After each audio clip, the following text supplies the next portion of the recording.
ajo që do ndodhi me zotin Berisha pas zgjedhjeve dhe me PD-n është e njëjta që ka ndodhur para zgjedhjeve. Pra është një film i parë në kuptimin që zoti Berisha e ka bërë të qartë që partia është e tij tashmë. Dhe nuk ka rëndësi nëse humb. Pra nëse humb zgjedhjet që sipas gjithë gjasave do t'i humbasi, ai do të deklarojë që zgjedhjet u vodhën dhe për pasojë ai nuk ka humbur. Dhe askush brenda PD-s nuk mund t'i kundërvihet, sepse nëse do thuash zoti Berisha jo zgjedhjet nuk u vodhën, por humbën, atëherë ti del tradhtari i zotit Rama. Dhe tradhtarët aty ai gjen kollaj, formson kollaj.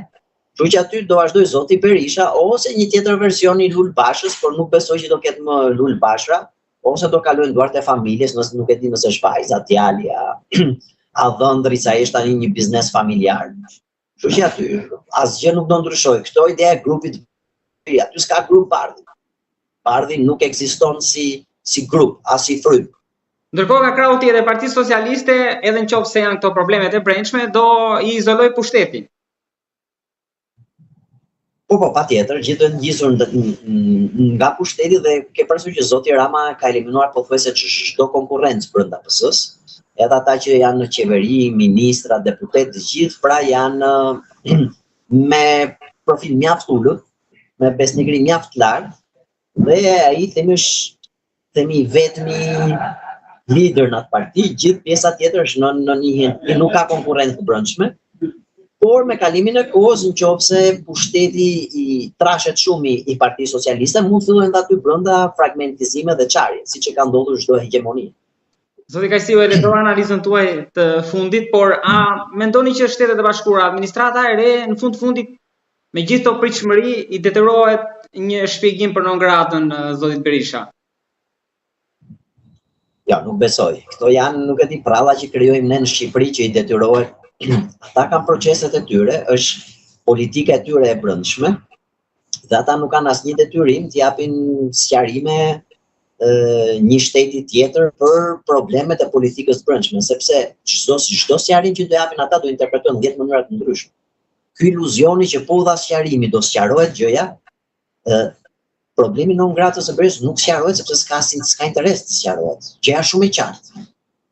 Por Berisha ka interes ta mbajë gjallë debatin, jo po është Soros, jo po është, dhe Rama ka interes ta mbajë debatin, se për sa ku bëjmë debatin e non gratës, nuk flasim për modelin e zhvillimit që përqendron gjithë kapitalin në paktuar, që po i rrit çmimet, që po rrit koston e jetesës. Vazhdojnë merr me këto budalliqet që merremi 30 vjet, antikorrupsioni, zhvillimi, dhe nuk flasim për modelin e zhvillimit, kush po përfiton nga zhvillimi dhe si duhet të ishte një zhvillim gjithëpërfshirës. Dhe merremi me non gratën, kupton? Pra mos mendoni ju që po dori një deklaratë e Trumpit që thotë që zoti Berisha e ke parasysh është non grata, do vazhdojë non grata, zoti Berisha do të thotë po u gabova, më fal. Kjo ishte evidenca që na duhej. Çfarëdo që të thotë departamenti, ai do ta interpretojë, do thotë ja Trumpi është antishqiptar, do thotë Trumpi është me Serbinë, ne jemi kundër Trumpit tani, më kupton? Sepse me Trumpin është Edi Rama, kush është Edi Rama është i korruptuar, kush është Trumpi është i korruptuar. Ne jemi anti-Trump, ne jemi sovranistë. A më kupton? Ai pra siç u bë me Trumpin mund prishet me Trumpin, siç është bërë me Metën, ai tha Metës kriminal, pastaj tha Meta është burr i mirë. Nesër mund t'i thotë prapë, më kupton? Pra ky iluzioni që po erdhi një sqarim nga Departamenti i Shtetit do mbaroj debatin në Shqipëri, është një iluzion që supozon që këtu debati bëhet për të arritur tek e vërteta. Debati këtu nuk bëhet fare për të vërtetën, s'ka lidhje me të vërtetën. Debati këtu bëhet për interesin e secilës palë. Ju thoni që pushteti vendoset në Tiranë, jo në Washington, referuar dhe lobimit. Por a mund vinë një forcë politike në qeverinë Shqipëri pa mbështetjen e amerikanëve? Po patjetër. Patjetër.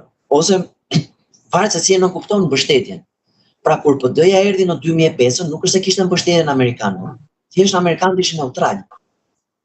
Ideja që amerikanët mbështesin njërin palë apo tjetër janë prallat që prodhohen në Tiranë. Amerika shumë e madhe për të rrjeshtuar me PD-n me PS. Domethënë, ky është problemi provincializmit i kulturës sonë që është tërësisht parrokiale.